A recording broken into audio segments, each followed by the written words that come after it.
कर्मयोगावरती विश्वास आहे आपला आणि तसाच पुनर्जन्मावरती पण विश्वास आहे. तर एखादी गोष्ट जेव्हा घडते ना, माझ्याकडे फार एक सुंदर क्लिप होते. डॉक्टर ईश्वर पुरी म्हणून आहेत. He was giving lecture to some westerners on Hindu philosophy. आणि ते म्हणले की Hindu philosophy is based on 4 pillars.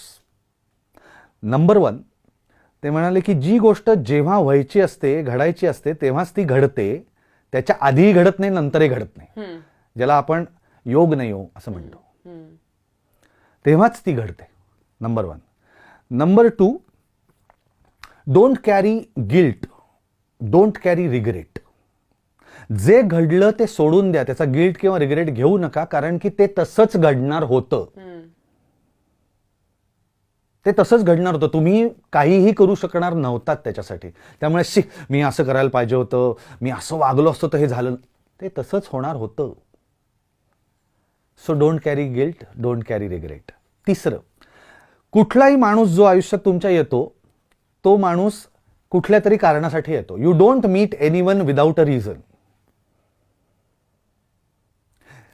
तो माणूस तुला काहीतरी शिकवण्यासाठी आलेला आहे, तुला काहीतरी लेसन देण्यासाठी आलेला आहे, तुझ्याकडनं पैसे काढून घेण्यासाठी आलेला आहे, तुला मनस्ताप देण्यासाठी आलेला आहे, तुझे 4 क्षण आनंदी करण्यासाठी आलेला आहे. परत तो माणूस दिसलाही नाही तुला.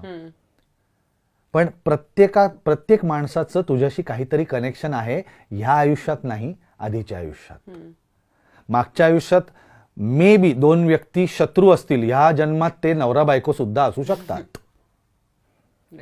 कारण काय राहिलंय, काहीतरी राहिलंय पूर्ण करायचं.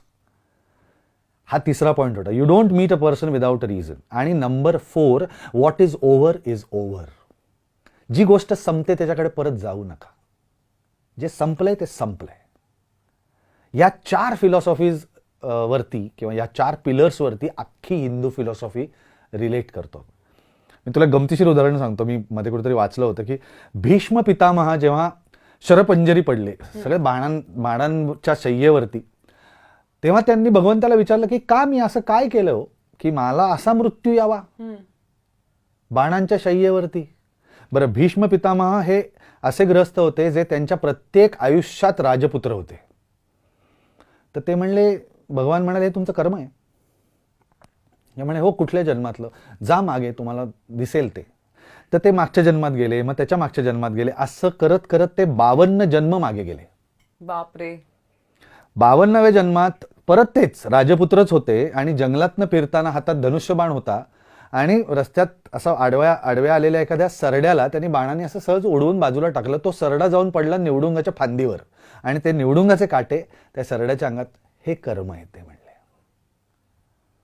कुठलं कर्म कुठल्या जन्मात फेडावं लागेल ह्याचा नेम नाहीये तुम्हाला.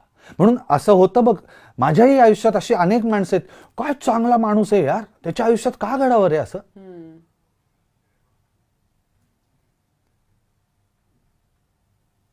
माझा एक मित्र आहे, he lost his 10 year old son, then he lost his wife at the age of 38 का 40.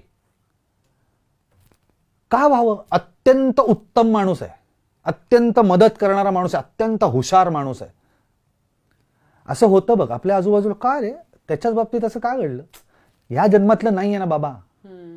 आपण बघतो की दुर्दैवाने एखाद्याला खूप म्हणजे खरंच I feel really bad, so unfortunate that लोकांना मेंटली हँडिकॅप मुलं होतात. त्या आईवडिलांकडे बघितल्यावर वाटतं काय माणसं आहेत यारी, का त्यांच्या नशिबी असं आलं, का त्यांना एक छान गुणवंत मुलगा किंवा मुलगी नाही पदरात टाकली देवानी. ह्या जन्मातलं नाही आहे ना ते. हा, ते ह्या जन्मात पुण्य कमवत आहेत जे पुढे उपयोगी येईल. पण ते आधीच आहे ते कुठेतरी कम्प्लीट करायला लागतं ना सर्कल. ते कम्प्लिशन आहे. म्हणजे मला कायम असं मला विचार पडायचा तेव्हा की पण हे सगळं वाचल्यानंतर मला ते सगळं चित्र क्लिअर झालं की अच्छा असं आहे. कारण आपल्याला खूप वाईट वाटतं बघ की एखादा चांगला माणूस आणि चांगल्या माणसाच्या आयुष्यात वाईट घडलं की आपण आपल्याला वाईट वाटतं, पण त्याचा आपण विचार नाही करत. तर त्याची उत्तरं मला मिळाली की ह्या आयुष्यातलंच नाहीये रे ते, सो डोंट वरी.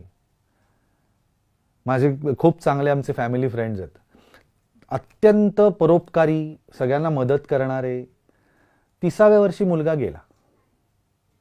का? पुत्रशोक तर कोणालाही नसावा. तर ह्या सगळ्या ज्या गोष्टी आहेत ना, या जेव्हा आपण त्याचे अर्थ शोधायला लागतो तेव्हा ते अर्थ आपल्याला कर्मयोगात मिळतात. की कर्म आधीची तर पूर्ण करा. आणि म्हणून आपण जे आपले संस्कार जे आहेत ना, चांगलं वाग, कोणाला दुखवू नको, त्यासाठी कोणाशी वाईट वागू नको, कोणाला फसवू नको, ते का? It will help in the next life. Right. म्हणून या आयुष्यात ते accumulate, don't accumulate that in this life, so that you will be safe. Reasonably in a good position. आई वडील सिलेक्ट करता येत नाहीत ना. अमुक एका माणसाच्याच पोटी जन्माला का आलो याचा विचार आपण किती वेळा करतो. खरंय. आपण का परळच्या पुलाखाली फुगे विकणारे आणि ते असतात ना, जी भीक मागतात मुलं सिग्नलवर, तसे का नाही आलो जन्माला? काहीतरी आहे आपल्यात पुण्य. म्हणून वी आर व्हेरी फॉर्च्युनेट की आपण ह्या आई वडिलांच्या पोटी जन्माला आलोय. तो जो ग्रॅटिट्यूड आहे ना, तो कायम राहायला पाहिजे. की यार थँक्यू सो मच, आज I am in such a good position. लोक नाही आहेत. ते हा ग्रॅटिट्यूड जेव्हा नसतो ना, तेव्हा तो प्रॉब्लेम होतो. आणि मग ह्या सगळ्या गोष्टी थोड्याशा कदाचित स्पिरिच्युअल लेवलच्या वाटत असतील, पण दीज आर फॅक्ट्स आणि ह्या कन्सिडर केल्या गेल्या पाहिजेत.